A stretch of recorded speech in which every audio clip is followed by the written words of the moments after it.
Hi hello welcome to our channel. నేను మీ గౌతమి. అయితే present మనం రాజేష్ మహాసేన మనందరికీ తెలిసిన విషయమే.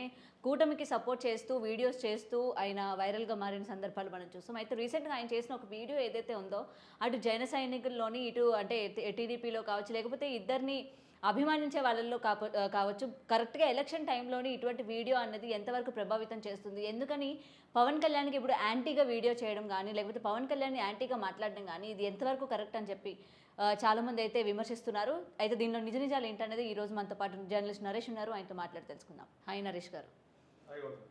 అయితే మహాసేన రాజేష్ గారు మాట్లాడిన మాటలు ఏవైతే ఉన్నాయో పవన్ కళ్యాణ్ గారిని ఉద్దేశించి వీటిలో ఎంతవరకు కరెక్ట్ ఉందంటారు? ఇది విన్న తర్వాత మీ అభిప్రాయం ఏంటి? రాజేష్ మహాసేన గత కొన్నేళ్లుగా ఆయన వీడియోలకి చాలా ఆదరణ ఉంది. చాలామంది ఆయన వీడియోస్ చూస్తూ ఉంటారు. మొదట్లో ఆయన వైసీపీకి సపోర్ట్ చేస్తూ, ఆ తర్వాత జనసేన అయితే ఏంది, రీసెంట్గా టీడీపీలో జాయినింగ్, గన్నవరం అభ్యర్థిగా బరిలోకి దిగేంత వరకు కూడా ఇప్పటి వరకు కూడా ఆయన వీడియోలు చూస్తూనే ఉంటారు. కాకపోతే ఆయన ఒక్కోసారి ఒక పార్టీకి సపోర్ట్ చేస్తూ ఉంటారు. కొంతమంది చూడకపోవచ్చు, కానీ చాలా వరకు ఆయన వీడియోలు చూస్తూ ఉంటారు. అలాంటి రాజేష్ మహాసేన సడన్గా యూటర్న్ తీసుకున్నాడా అంటే ఖచ్చితంగా తీసుకున్నాడని చెప్పుకోవాలి. అది ఎంత లేదన్నా కూడా ఎంతో కొంత ఎఫెక్ట్ అయితే ఉంటుంది. ఎందుకంటే ఇన్ని రోజులు ఆ పార్టీలో ఉండి, అంటే ఇన్ని రోజులు పవన్ కళ్యాణ్కి టీడీపీకి సపోర్ట్గా ఉన్నటువంటి రాజేష్ మహాసేన ఒక్కసారిగా ఆయన పవన్ కళ్యాణ్ని విమర్శిస్తూ వీడియో చేయడం, ఇది చాలా వరకు కూడా మైనస్ పాయింటే కూటమికి. కాకపోతే ఎంత మైనస్ పాయింట్ అనేది ఎన్నికల తర్వాత తెలుస్తుంది. ఇక్కడ ముఖ్యంగా ఏం జరిగింది, రాజేష్ మహాసేన చాలామంది అంటున్నారు రాజేష్ మహాసేన ఎందుకు పవన్ కళ్యాణ్కి వ్యతిరేకంగా మాట్లాడుతున్నాడు, పవన్ కళ్యాణ్ గెలిస్తే ప్రమాదం ఉంటుంది, ఎట్టి పరిస్థితుల్లో పవన్ కళ్యాణ్ గెలవద్దు అని చెప్పేసి ఆయన ఒక వీడియో చేయడం జరిగింది. ఒక వ్యక్తి ఒక వీడియో చేస్తే ఆ వీడియో వల్ల పవన్ కళ్యాణ్ ఓడిపోతాడా అంటే ఆ వ్యక్తి ఏ స్థాయి అనేది కూడా చూడాలి. ఇక్కడ మెగాస్టార్ చిరంజీవి గారు తన తమ్ముడిని గెలిపించాలని ఒక వీడియో రిలీజ్ చేస్తారు. ఆ తర్వాత రాజేష్ మహాసేన పవన్ కళ్యాణ్ గెలిస్తే దేశానికి రాష్ట్రానికి ప్రమాదం ఉంది అని చెప్పడం జరిగింది. ఇక్కడ చిరంజీవి గారు చెప్పిన మాట పవన్ కళ్యాణ్ గెలవాలి, గెలిపించాలి, మీరు ఓటేయాలని చెప్పిన దానికి రాజేష్ మహాసేనకి ఎంత తేడా ఉంటుంది? రాజేష్ మహాసేన ఓటు వేయొద్దని చెప్పిండు. మెగాస్టార్ చిరంజీవి గారు రేంజ్ వేరు, మహాసేన రాజేష్. కానీ ఎక్కువ శాతం జనాలు చిరంజీవి గారి వైపే మగ్గు చూపించే ఛాన్సెస్ ఉంటాయి కదా మనకి రాజేష్ మహాసేన గారితో కంపేర్ చేసుకుంటే. మీరు అన్న ప్రకారం స్థాయి చూడాలి అన్నారు కదా, ఒక వ్యక్తి స్థాయి చూడాలి అని చెప్పి. అయితే అక్కడ రాజేష్ మహాసేన ఆయన ఇలా అనడానికి కారణం ఉన్నాయా అంటే ఖచ్చితంగా కారణాలు ఉన్నాయి.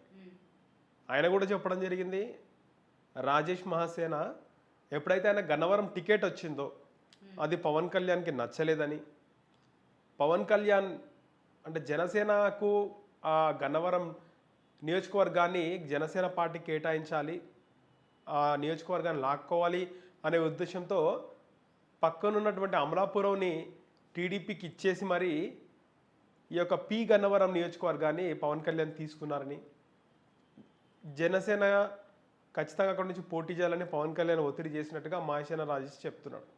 దీనికి ముఖ్య కారణం గతంలో ఆయన పవన్ కళ్యాణ్కి వ్యతిరేకంగా మాట్లాడడం. ఇలాంటివన్నీ కూడా పవన్ కళ్యాణ్ డైజెస్ట్ చేసుకోలేకపోతున్నాడు. అందుకే ఆయన ఇలా చేస్తున్నాడు, నన్ను పోటీ చేయకుండా చేసింది పవన్ కళ్యాణ్ అని చెప్పేసి ఆయన అభిప్రాయపడుతున్నాడు. మొదట్లోనేమో గతంలో నేను హిందువులకి ముస్లింలకు వ్యతిరేకంగా మాట్లాడిన వీడియోలన్నీ కూడా దాన్ని కట్ చేసి ఎడిట్ చేసి చూడ్డానికి చాలా చండలంగా నాకే అసహ్యం వేసింది, అలా వీడియో రిలీజ్ చేశారు.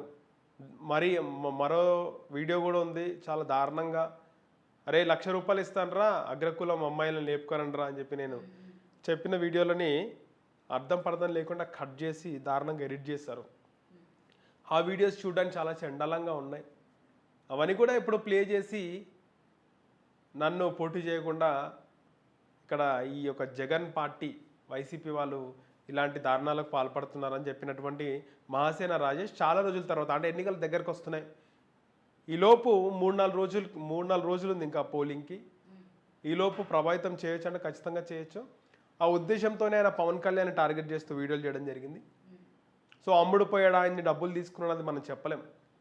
ఎందుకంటే అది మనం చూడలేం కాబట్టి చెప్పే అవకాశం ఆస్కారం కూడా లేదు. నరేష్, ఇక్కడ ఇంకొకటి మనం చూసుకుంటే గతంలోనే ఆయన కార్స్ మీద దాడి జరగడం ఒకటి చూసాం. వైఎస్ఆర్సీపీ పార్టీ వాళ్ళు ఈయన కార్ల మీద దాడి చేయడం, దానికి సంబంధించి పవన్ కళ్యాణ్ గారే ఆయనకి సొంతంగా అంటే ఓన్గా పర్సనల్గా ఫోన్ చేసి ఎలా ఉంది ఏంటి ఇలా జరగడం చాలా ఏమంటారు తీసుకోలేకపోతున్నాం అని చెప్పి పవన్ కళ్యాణ్ గారే ఫోన్ చేసి కనుక్కున్నారు అని చెప్పి కూడా దీని మీద స్పెసిఫిక్గా వీడియో కూడా చేసి పెట్టిన ఆయన ఇవాళ పవన్ కళ్యాణ్ గారికి నచ్చలేదు, ఎదగడం నచ్చలేదు, అందుకనే నాకు అక్కడ సీట్ ఇవ్వడం నచ్చలేదు అని చెప్పి తీసుకున్నారు అని చెప్పి ఈయన విమర్శలు చేస్తున్నారు కదా. దీని వెనక అంటే ఏముందంటారు మరి? గతంలోని ఈయన మీద సానుభూతితో ఫోన్ చేసిన ఆయనే ఈయన పోటీ చేస్తే అక్కడ వద్దన్న వరకు వచ్చిందంటే ఎంతవరకు నిజ నిజాలు ఉన్నాయంటారు మరి? అక్కడ పవన్ కళ్యాణ్ ఆ రోజు ఉన్నటువంటి పరిస్థితిలో ఫోన్ చేసి మాట్లాడడం వేరు. కానీ ఈరోజు ఆయనకు ఫోన్ చేసి మాట్లాడినా మాట్లాడకపోయినా అంత ఫరక్ పడదు. కాకపోతే కొంచెం సింపతి కానీ కొంచెం ఒక ఆ స్థాయి పవన్ కళ్యాణ్ లాంటి వ్యక్తి కాల్ చేస్తే అది వేరే ఉంటుంది. ఆ ఎక్స్పీరియన్స్ హ్యాపీగా ఫీల్ అవుతారు. కానీ దానికంటే ఒక ఎమ్మెల్యే అయితే అది లైఫ్ లాంగ్ ఒక మంచి స్టేటస్, ఒక మంచి స్థాయికి వెళ్ళినట్టే కదా. పవన్ కళ్యాణ్ గారు కదా సీట్ గురించి నేను చేస్తుంది లేదు, నాకు పార్టీ మీద అభిమానంతో చేస్తున్నానని చెప్పారు కదా. మరి ఇవాళ సీట్ ప్రతి ఒక్క రాజకీయ నాయకులు అదే చెప్తుంటారు, ప్రతి ఒక్కరు కూడా అదే చెప్తుంటారు. ఎంతోమంది మన తెలుగు రాష్ట్రాల్లో పార్టీలు పెట్టి విలీనం చేసి పార్టీలు పెట్టి మళ్ళీ రాజకీయాలకు దూరంగా ఉన్న వ్యక్తులు కూడా మొదట్లో నా చివరి రక్తపు బొట్టు వరకు మీ సేవలోనే ఉంటా, ప్రజాసేవలోనే ఉంటా అని చాలామంది నాయకులు చెప్తారు. అంతెందుకు ఇక్కడ ఈ జనసేనకి సంబంధించి మహాసేన రాజేష్ కూడా పవన్ కళ్యాణ్ నా చివరి ఏమంటారు దాన్ని నెత్తుటి వరకు కూడా నేను జనసేనకి అంకితమే ఉంటా అన్నాడు. అలాంటిది సడన్గా ఈరోజు మాట్లాడుతున్నాడు కదా పవన్ కళ్యాణ్ వ్యతిరేకంగా. రాజకీయాల్లో ఏది కూడా శాశ్వతంగా ఉండదు. ఆ రోజు పవన్ కళ్యాణ్ గారు కాల్ చేసింది హ్యాపీగా ఫీల్ అయ్యి ఉండొచ్చు, కానీ ఒక్కసారి ఎమ్మెల్యే అయితే అది లైఫ్ లాంగ్ హ్యాపీగా ఉండే అవకాశం ఉంటుంది. ఎందుకంటే ఇప్పుడున్న మూమెంట్ రాష్ట్రంలో నెక్స్ట్ టైం రాకపోవచ్చు. ఎందుకంటే ఆల్రెడీ ఇప్పుడు గవర్నమెంట్ లేదు కాబట్టి చాలా సింపతి ఉంది ప్రజల్లో. ఈ ఊపిలో ఒక్కసారి గెలిస్తే మళ్ళీ కూడా ఎమ్మెల్యే అవ్వచ్చు. ఇప్పుడు ఎంతోమంది నాయకులు గెలవడం పక్క పెడితే ఎమ్మెల్యే సీటు దక్కించుకోలేని వాళ్ళు ఎంతోమంది రాజకీయ నాయకులు ఉమ్మడి రాష్ట్రంలో ఉన్నారు. ఈరోజు మహాసేన రాజేష్ లాంటి వ్యక్తికి చిన్న వయసులో టికెట్ వచ్చి మరీ వెనకకి వెళ్ళిపోయేది. భవిష్యత్తులో వస్తుందో రాదో కూడా చెప్పలేం. అలాంటి నిరుత్సాహం మహాసేన రాజేష్లో ఉంది. సో ఆయన అందుకే అభిప్రాయపడుతున్నారు. దాంతోపాటు ఇక్కడ పవన్ కళ్యాణే ఇక్కడ కీ రోల్ ప్లే చేశాడు నేను పోటీ నుంచి తప్పుకోవడానికి. దాంతోపాటు అది అయిపోయింది, పోటీ నుంచి తప్పుకున్నాను, నేనే నా ఎమ్మెల్యే టికెట్ని వెనకకిచ్చాను, పోటీ చేయనని చెప్పేశాను. కానీ ఆ తర్వాత తెలుగుదేశం పార్టీ కార్యక్రమాలకి నన్ను ఎక్కడ కూడా పిలవట్లేదు. ముఖ్యంగా నేను ఉన్నటువంటి పి గన్నవరం నియోజకవర్గంలో తెలుగుదేశం పార్టీ పెద్ద మీటింగ్ పెడితే దానికి నాకు ఇన్విటేషనే లేదు. నేను ఇంకా రాష్ట్ర అధికార ప్రతినిధి అంటే స్టేట్ అఫీషియల్ స్పోక్స్ పర్సన్ని, నాకే ఇంటిమేషన్ లేదు.